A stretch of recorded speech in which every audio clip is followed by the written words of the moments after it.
I used to think I needed the perfect resume to matter. Degrees, titles, the right crowd saying my name.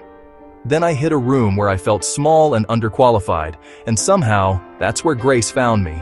Today, I want to show you why that strange place, the place of not enough, is right where God loves to work. Picture Corinth, a glittering Greek port city, capital of Achaia. Money-moving ideas, colliding religions, competing temptations on every corner. Paul planted a church there, and like the city, it got messy. Divisions, immorality, confusion about sex and marriage, conscience, worship, spiritual gifts, even the resurrection. Into that noise, he writes something radical in 1 Corinthians 1:26-31. Remember what you were when God called you. Not many were the impressive ones. Few were wise by the world's metrics, not many powerful, not many of high status. God chose what looked like nonsense to shame the so-called wise. He chose the weak to humble the strong. He picked what the world dismisses to dismantle what the world applauds, so no one can boast before him. And then Paul turns the diamond. God brings us into union with Christ, who becomes our wisdom, our righteousness, our holiness, our redemption. So if we're going to boast, we boast in what the Lord has done. That isn't a motivational poster.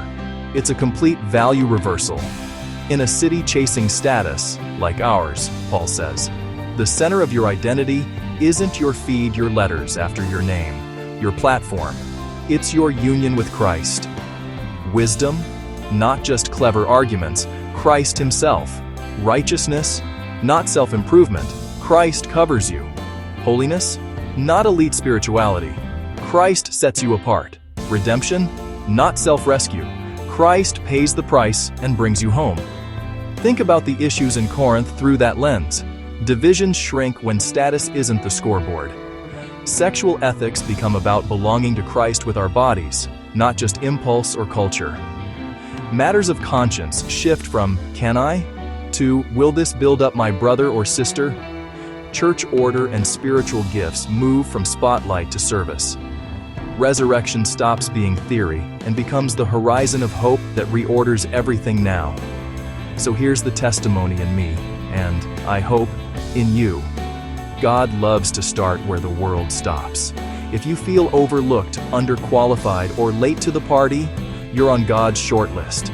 Remember what you were, name what He's done, and let your confidence relocate from me at my best to Christ with me. Try this week.